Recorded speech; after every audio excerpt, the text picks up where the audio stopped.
تین کیٹیگریز اللہ تعالیٰ نے جنت میں دکھائی ہیں۔ ان الابرار یشربون من کاس کان مزاجھا کافورا، نیک لوگ خود ڈال کے پئیں گے، خود اٹھا کے کھائیں گے۔ یہ ہے بوفے سسٹم، بوفے لگا ہوتا ہے نا، آپے پاؤ تے آپے کھاؤ تے آپے پیو، تو یہ ایک بوفے سسٹم والی جنت ہے کہ جنتی ڈالتے ہیں پیتے ہیں۔ ایک اس سے اوپر وی آئی پی جنت ہے، یسقون فیہا کاسا کان مزاجھا زنجبیلا، کہ وہاں وہ بوفے سسٹم نہیں ہے، وہاں سرونٹ سسٹم ہے، نوکر۔ یہاں تو آپ کے پاس نوکر ہوتے ہی نہیں نا، تو بڑے سے بڑا مالدار بھی بیچارہ آپ پہ ہی موٹر صاف کر رہا ہوں، آپ پہ ہی میٹ صاف کر رہا ہوں، آپ پہ ہی پیٹرول پا رہا ہوں۔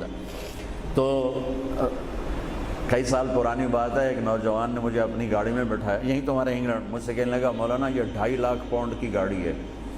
میں نے کہا اس کے میٹ کون دھوتا ہے؟ کہا ہم خود ہی دھوتے ہیں۔ میں کہا ساڑی سزوکی تھوڑے کول چنگی ہے، ساڈا ڈرائیور دھوندا ہے سارے۔ تو یسقون فیہا کاسا کان مزاجھا زنجبیلا، ایک وی آئی پی جنت ہے جہاں پلانے کے لیے نوکر ہوں گے، جہاں پلانے کے لیے فرشتے ہوں گے، جہاں پلانے کے لیے جنت کی لڑکی ہوں گی۔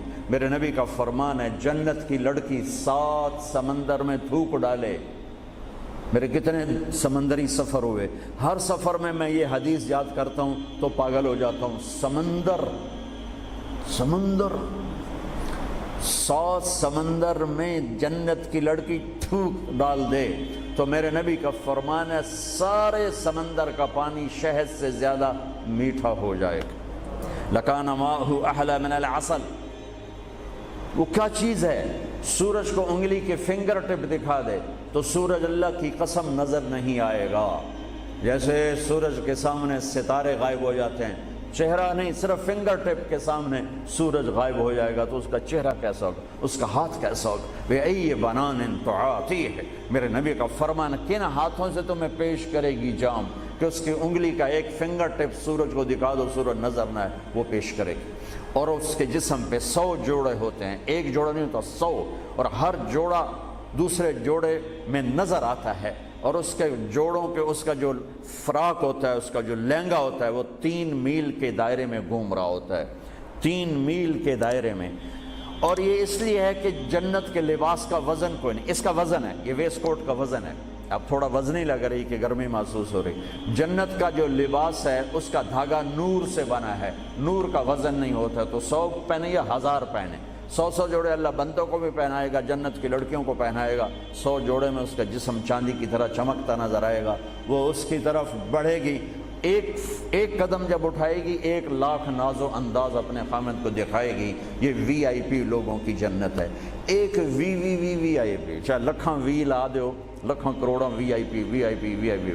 وہ ایک سب سے بڑی جنت ہے جس میں سارے غریب لوگ ہوں گے، مالدار بھی ہوں گے بس تھوڑے، غریب زیادہ ہوں گے، ریڑھی والے، تانگے والے، رکشے والے، ٹھیلے والے، وہ سب سے وی آئی پی جنت میں ہوں گے کہ وہاں جو پلانے والا ہوگا، نہ حور، نہ خادم، نہ فرشتے، نہ بیگم، نہ بیوی، نہ نوکر، وہاں پلانے والا اللہ خود ہوگا۔ وَسَقَاهُمْ رَبُّهُمْ شَرَابًا طَهُورًا، وہاں پلانے والا خود میرا رب ہوگا، میرا اللہ ہوگا، میرا اللہ ہوگا۔ اور جنت کا ایک چشمہ، اس کا نام ہے تسنیم، ایک دریا تسنیم۔ باقی سارے دریا چشمے زمین پر چلتے ہیں، جو تسنیم ہے وہ زمین پر نہیں ہے، وہ ہوا میں چلتا ہے۔ تسنیم کہتے ہیں سنام ہوتی اونٹ کی کوہان، ایسے تو وہ پانی یوں چلتا ہے، یوں چلتا ہے، یوں چلتا ہے، اور ہوا میں چلتا ہے، ہوا میں نہ ادھر گرتا ہے نہ ادھر گرتا ہے۔ سبحان اللہ، پتہ نہیں کیا چیز اللہ نے بنائی۔ جب وہ چاہے گا، تسنیم سب سے اعلیٰ درجے کی شراب ہے جنت کی، سب سے اعلیٰ درجے کی شراب تسنیم ہے، جو اللہ جنت الفردوس والوں کو خالص پلائے گا، نیچے والوں کو ہمیں تھوڑا جا قطرے 2 قطرے ڈال کے دے گا۔ وہ ہوا میں اڑتا ہوا چشمہ ہے، اور ایسا حسین ہے، ایسا وہ دل فریب ہے کہ اس کو بیٹھ کر دیکھنا چاہے گا تو ہزاروں سال دیکھنے میں مست ہو جائے گا، پینا اس کے بعد کی چیز ہے۔ تو میرا رب وہاں خود پلانے والا ہے، میرا رب میرے نبی پاک صلی اللہ تعالی علیہ وسلم ایک خوبصورت زندگی لے کر آئے، اور جنت کی چابی اس کے ساتھ لے کر آئے کہ اگر دنیا اور آخرت کو جنت بنانا ہے تو میرے نبی کے طریقے پر آ جاؤ۔ پاسپورٹ بن گیا، ویزا لگوا لو، ویزا محمدی سٹیمپ کرواؤ اور سیدھے مرتے ہی جنت میں چلے جاؤ، یہاں بھی مزے وہاں بھی مزے۔ میرے نبی کی زندگی ایک خوبصورت نمونہ ہے. ایک حدیث سنا کے میں بات ختم کرتا ہوں. ایک حدیث آپ آج مجھ سے لے لیں، ساری زندگی خوبصورت ہو جائے گی. صرف ایک حدیث سناؤں گا، ایک، اور پوری زندگی میں رنگ بھر جائے گا، پوری زندگی میں رنگ بھر جائے گا. صرف ایک حدیث. میرے نبی نے فرمایا اربع اذا كانت فيك لا يضرك ما فاتك من الدنيا اربع من كن فيه ما ضره ما فاته من الدنيا. میرے نبی نے فرمایا 4 باتیں مجھ سے لے لو. چلی نہیں 4 سوکھا کام ہے. فرمایا میرے نبی نے صرف 4 گلاں میرے کو لے لو تو موجاں کرو ویملے وچ بھی تے جنت وچ. صرف 400 نہیں، 4000 نہیں، 50 نہیں، 100 نہیں، 10 نہیں، 4. کہا میری امت 4 باتیں مجھ سے لے لو، موج کرو، جہاں مرضی رہو موج کرو، موج ہی موج. کہا یا رسول اللہ، ارشاد فرمائیں. آپ نے فرمایا صدق حدیث، ہمیشہ سچ بولنا، جھوٹ نہ بولنا. ساڑھے تو پہلے تے کلی اڑ گئی نا، وکٹ ہو گئی، کیچ آؤٹ نہیں، وکٹ. میرے نبی نے فرمایا صدق حدیث، سچ بولنا، جھوٹ نہ بولنا. حفظ و امانت، کبھی کسی کو دھوکہ نہ دینا، کبھی کسی کے ساتھ 2 نمبری نہ کرنا، ہمیشہ دیانتداری کے ساتھ چلنا، ہمیشہ دیانتداری کے ساتھ چلنا، کسی کو دھوکہ نہ دینا، کسی کے ساتھ فراڈ نہ کرنا. میرے نبی نے فرمایا ایک اور حدیث جو یہ 2 صفتوں کی وضاحت کے لیے، صدق اور امانت، سچائی اور امانت داری. آپ سب ماشاءاللہ جانتے ہیں کہ ہمارے نبی کو کافروں نے جو ٹائٹل دیا وہ صادق اور امین کا دیا. اگر آپ مجھ سے سوال کریں اسلام کو 2 لفظوں میں سمجھاؤ تو میرے پاس جو 2 لفظ ہیں وہ علماء نے بتائے ہیں، سچائی اور امانت داری، دیانتداری. آپ مجھ سے پوچھو سارے کفر کو 2 لفظوں میں بتاؤ، سارے کفر کو 2 لفظوں میں، تو میرے پاس 2 لفظ ہیں جو علماء نے بتائے ہیں، جھوٹ اور فراڈ، جھوٹ اور دھوکے بازی.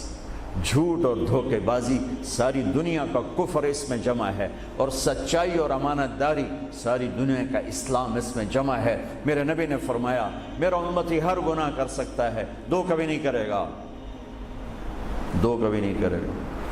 ایک جھوٹ کبھی نہیں بولے گا، ایک دھوکہ کبھی نہیں دے گا. لیکن میں درد سے کہتا ہوں مسلمان نام ہی جھوٹے کا پڑ کے، اور فراڈیائی مسلمان ہے، اور جھوٹائی مسلمان. جو غیر مسلم ہے اسے جھوٹ سے نفرت ہے. ہم کلمہ پڑھنے والے رج کے ٹکا کے جھوٹ بولتے ہیں، ٹکا کے دھوکہ دیتے ہیں. جسے موت ہے ہی نہیں، یا موت کے بعد کوئی پوچھنے والا نہیں ہے. تو میرے نبی نے فرمایا 4 باتیں بتا کے جا رہا ہوں. آپ نے فرمایا میں وہی 4 باتیں اپنے نبی کی بتا کے جا رہا ہوں. سچائی، امانت داری، جھوٹ نہیں بولنا، دھوکہ نہیں دینا. تیسری بات حسن و خلیقت، اپنے اخلاق اچھے رکھو، اپنے اخلاق اچھے رکھو. معاف کرنا بھی سیکھو، معافی مانگنا بھی سیکھو، درگزر کرنا بھی سیکھو، اور جھکنا بھی سیکھو. سخاوت سیکھو، محبت سیکھو، دلداری سیکھو، تواضع سیکھو، عاجزی سیکھو، خدمت سیکھو. لوگوں کے سامنے بچھنا، جھک جانا سیکھو. اکڑنے والے ٹوٹ جاتے ہیں، بچھنے والے کامیاب ہو جاتے ہیں. جس شاخ پہ پھل ہوتا ہے وہ نیچے جھک جاتی، جو شاخ خالی ہوتی ہے وہ اوپر کھڑی ہوتی. تو تیسری بات فرمائی اخلاق ٹھیک کرو. سارے اخلاق کا ایک جملہ بتا دیتا ہوں، سارے اخلاق کا ایک جملہ بتا دیتا ہوں. میرے نبی کا فرمان احسن الی من اساء الیک، جو تمہارے ساتھ برا سلوک کرے تم اس کے ساتھ اچھا کرو. ایک جملہ. برے کے ساتھ برا بننا یہ کون سی بڑی بات ہے؟